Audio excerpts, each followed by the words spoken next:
Donc normalement, vous avez compris la méthode pour construire les groupes spatiaux.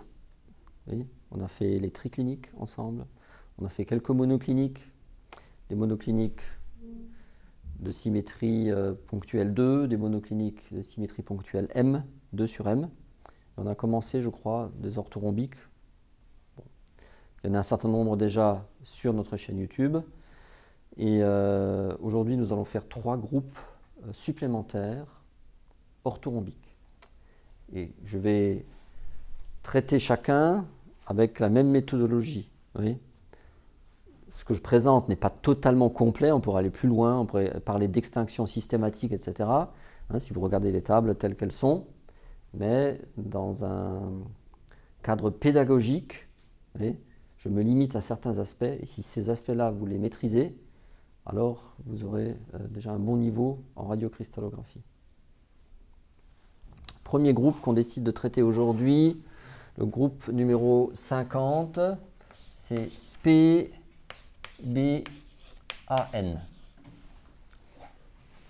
C'est un groupe qui existe dans les tables. Vous savez qu'il y a un certain nombre de groupes orthorhombiques. Je rappelle, avant de démarrer, qu'il y a 3 groupes de symétrie ponctuelle dans l'orthorhombique que vous êtes censés connaître. 2, MM2 et MMM. Et MMM, c'est l'holoédrie du système orthorhombique. Et ça signifie aussi que MMM et tous les groupes maintenant, spatiaux construits sur MMM sont nécessairement centrosymétriques. Oui. Donc dans les 3 groupes qu'on va faire aujourd'hui, on va placer notre objet et on va voir où est le centre d'inversion. Et si le centre d'inversion n'est pas à l'origine de la maille, voyez, par convention, je vous ai expliqué ça la fois dernière, pour des raisons de simplification des calculs des facteurs de structure, c'est pour l'étape suivante, on décide de représenter les groupes spatiaux avec l'origine, avec le centre d'inversion, pardon, à l'origine de la maille. D'accord ? Donc on va faire ça. Je crois que sur les groupes, là, il y en a 2 où ce n'est pas naturellement à l'origine et il y en a un qui est sur l'origine. On va voir. On va découvrir ensemble. Je ne connais pas les groupes par cœur. Alors on y va, on fait une projection. Par exemple, comme ça. On va dire que ça, c'est A. Ça, B. Et alors que nous dit le groupe? On va faire d'abord un premier examen du groupe. Mode de réseau P primitif. Il n'y a pas de mode de réseau à maille multiple. Donc ça, c'est déjà, ça simplifie. On verra les 2 autres seront des modes de réseau à maille multiple. On reconnaît donc qu'il y a 3 miroirs. B, A, N sont 3 miroirs. Donc ça veut bien dire que la symétrie ponctuelle de ce groupe, c'est MMM. 3 miroirs. Et dans un orthorhombique, les 3 miroirs sont perpendiculaires. Premier miroir, miroir de type B, perpendiculaire à A, avec une translation B sur 2. En deuxième position, on voit un miroir de type A, donc il est perpendiculaire à B, avec une translation A sur 2. Et ensuite, il y a un miroir de type N. C'est un miroir donc, qui est perpendiculaire à C, avec une double translation A plus B sur 2. Ça, c'est ce que vous devez savoir sur les notations en cristallographie. Donc, allons-y. Premier miroir B, perpendiculaire à A. Alors, comment il se représente? Il se représente avec des tirets, de cette manière-là. Donc, volontairement, je vais enlever un peu de craie pour bien marquer le coup. Donc, ici aussi. Voilà.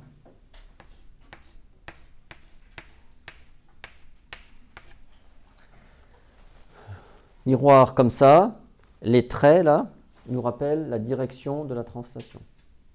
C'est OK pour tout le monde?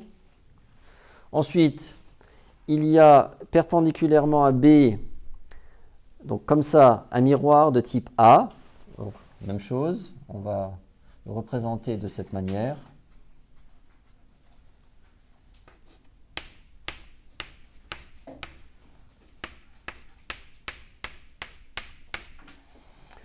Deuxième miroir. Et enfin, un miroir de type N, donc double translation A plus B sur 2.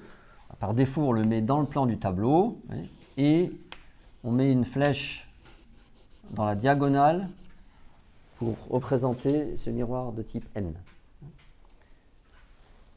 Et on va voir hein, si, en faisant comme ça, on trouve d'ailleurs le bon nombre hein, de positions équivalentes.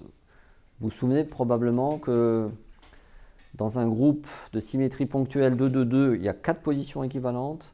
Dans MM2 aussi. Et dans MMM, il y a 8 positions équivalentes. Si vous avez un doute là-dessus, je vous invite à regarder les projections stéréographiques. OK? Voilà. Alors, je positionne, comme à l'habitude, des petits repères pour savoir à peu près où je suis dans la maille. On y va. F plus.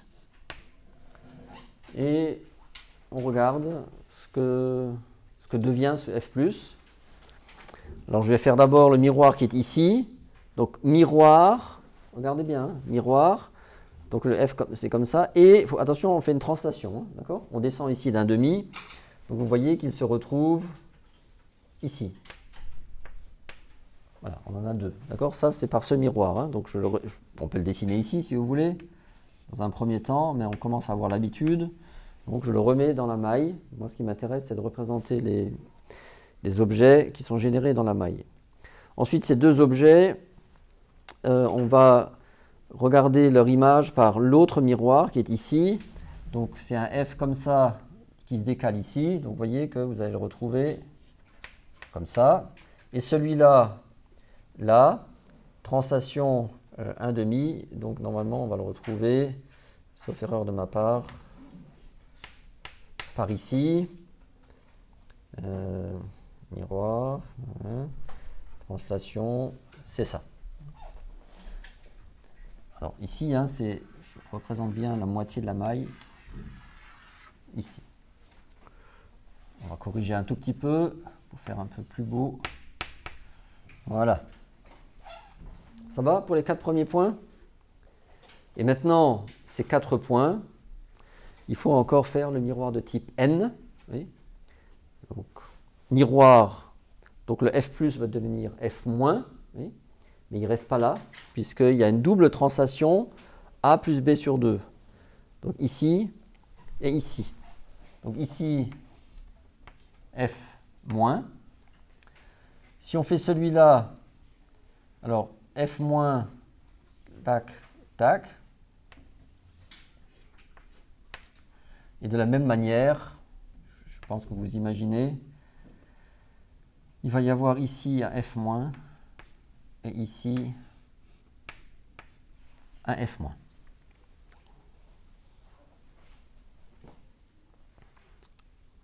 Bien.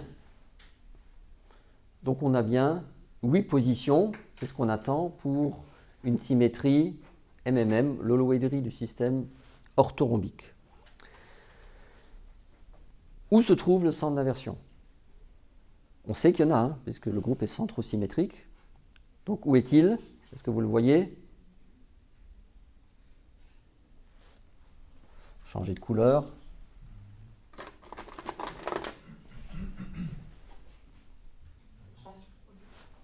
Oui, mais donc en fait, il est ici. Et vous voyez bien que donc il est ici. Ok? Puisque F plus là, donne F moins. Vous le voyez? Donc si vous regardez bien, vous verrez que ces centres d'inversion sont partout ici. Et c'est bien, donc vous voyez que quand on place ces miroirs comme ça, tous en 0, dans ce cas, dans ce groupe particulier, on a tout de suite le centre d'inversion à l'origine de la maille.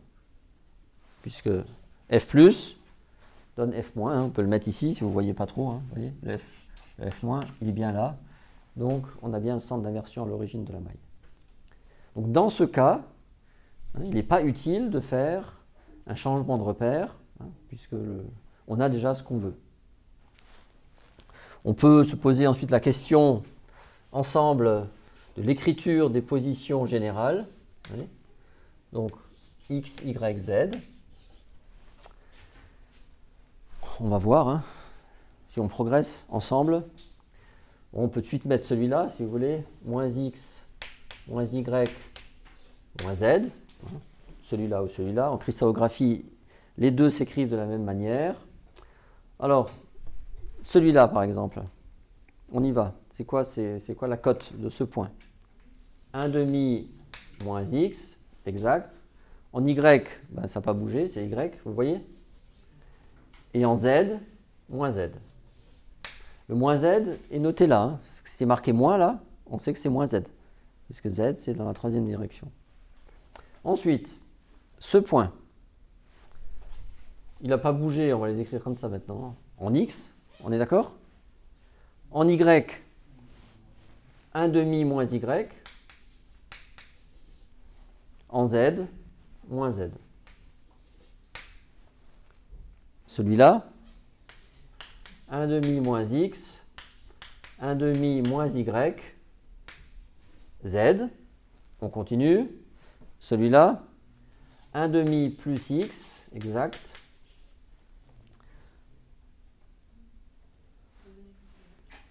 Un demi plus y, moins z. Ensuite, celui-là,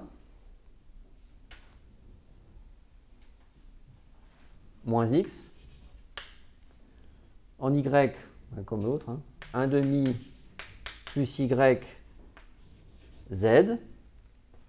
Celui-là,